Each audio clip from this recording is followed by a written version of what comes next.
bien, muy bien. Bueno, Marcelo, ¿qué nos dejó el paro de la CGT del día de ayer? Bueno, creo que el balance es contradictorio.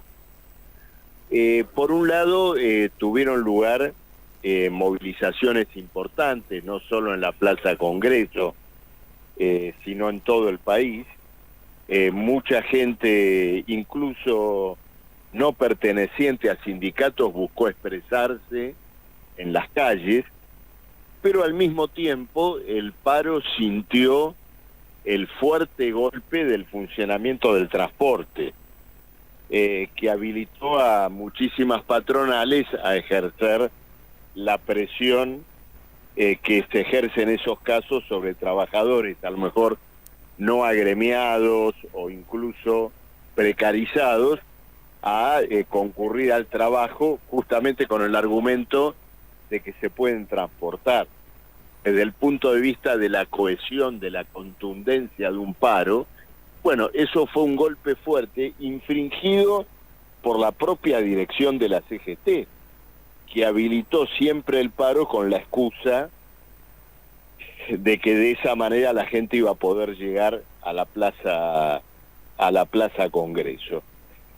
Hacia adelante quedan dos cuestiones que me parecen importantes. Primero, una seria crisis política que tiene que ver con el hecho de que cada vez es más claro que este dictamen solo sale adelante, sí sale, como resultado de una troca de favores más o menos extendida entre diferentes diputados o gobernadores del país. Es el caso que ustedes recién comentaban del gobernador de Tucumán y de sus diputados. Pero incluso en ese caso, este tipo de operaciones políticas lo único que hacen es agravar las luchas intestinas que se están dando en torno de las propias medidas de la ley ómnibus. Lo más claro es este tema de las retenciones a la exportación, que son resistidas por todo el arco de diputados y de gobernadores que están asociados a los intereses del gran capital agrario, exportador de Santa Fe, Córdoba y demás. Entonces, aunque todos coinciden en que hay que avanzar en la derogación de conquistas laborales, es decir, todos coinciden en el ataque a los trabajadores, luego ya dejan de coincidir cuando hay que discutir de qué manera se reparte los frutos, los beneficios de esa inmensa confiscación social contra trabajadores y contra jubilados. Fíjese usted que ahora se discute mucho menos este problema de las jubilaciones que la cuestión de las retenciones, ¿no es cierto? Entonces, esto está abriendo una fuerte división, está abriendo una crisis que indudablemente, bueno, el mundo del trabajo debería aprovechar.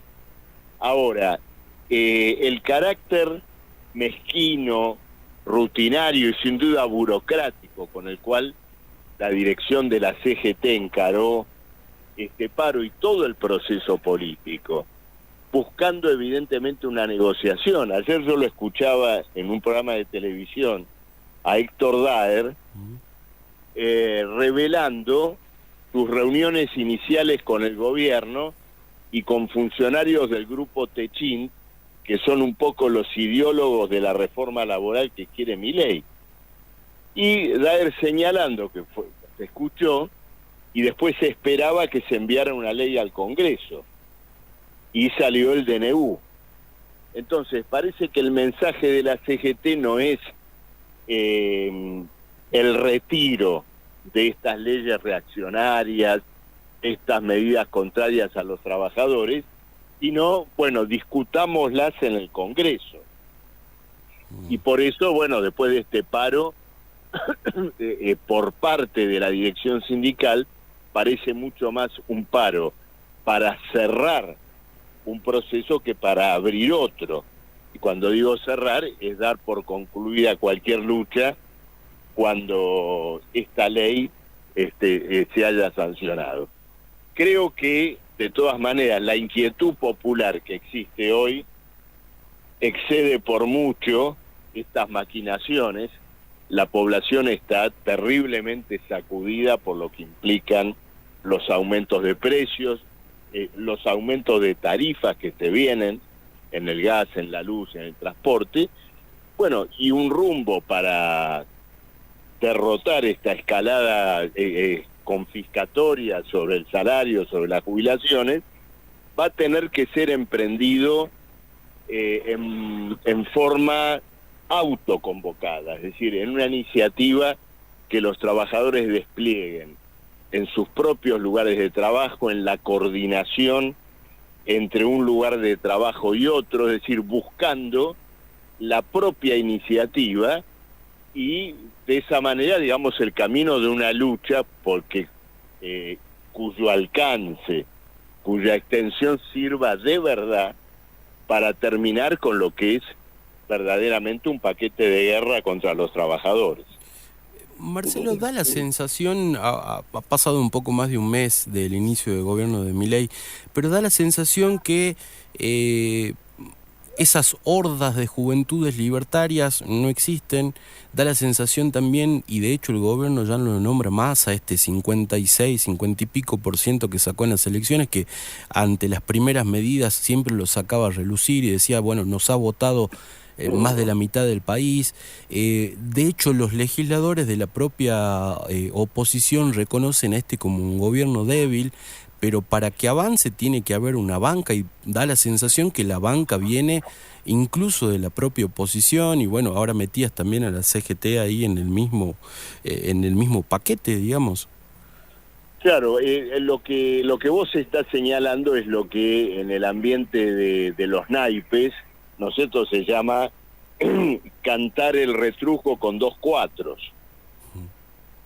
¿No es cierto? El jugador de truco me va a entender, el que no juega tal vez no entiende, pero básicamente lo que significa es hacer una gran apuesta sin tener cartas para defenderla.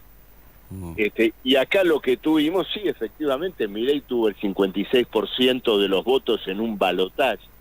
Un balotaje siempre tiene un componente plebiscitario, extorsivo, se vota en contra del otro más que a favor de uno, y luego cuando le habla de espaldas al Congreso, bueno, la actitud de él cuando le da las espaldas al Congreso es una actitud que tiene sustento cuando del otro lado hay 100.000 personas esperando escuchar, pero había unos pocos miles. Entonces, Milei ha tratado de avanzar en este plan reaccionario, buscando conformar un régimen plebiscitario de poder personal, y no tiene los recursos políticos para eso.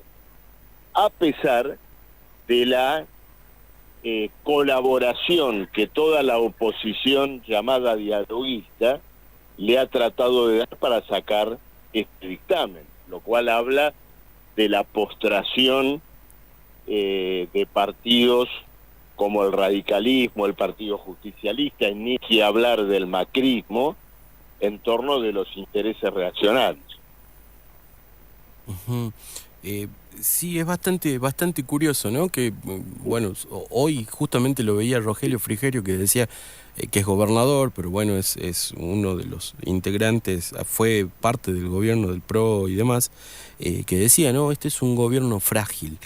Lo caracterizaban de esa forma, y sin embargo consigue dictámenes y avanza, e incluso llama la atención también que los gobernadores no hayan respondido a estas amenazas directas que salió a hacer Caputo en redes sociales, o que el mismo Milei. Hoy se conoció también una frase que dijo, bueno, los voy a dejar en el piso prácticamente. Ahí los medios nacionales están consignando que ante la negativa de aprobar algunos puntos aparentemente, hay un enojo en el gobierno nacional. Sin embargo, avanzan no digo sin mayores inconvenientes, pero se nota cierto avance. Ocurre lo siguiente, el punto que los une, el punto por el cual Frigerio y todos los demás rescatan a este gobierno efectivamente frágil, es porque quieren ver si logra efectivamente liquidar derechos de los trabajadores a gran escala. Ese es el punto que los une. Entonces, por ese motivo le dieron el dictamen y otras cuestiones. Ahora, las condiciones políticas de ese avance, en lo que tiene que ver con el reparto del botín, son hoy muy críticas. Insisto, están de acuerdo en quitarle derechos a los trabajadores, pero los acuerdos terminan a la hora de discutir quién se queda con el botín. Y por eso hoy están discutiendo y hay una gran crisis en torno de este famoso dictamen. Bien, Marcelo, muchas gracias por tu tiempo. No, por favor, gracias a ustedes. Adiós. Hasta luego.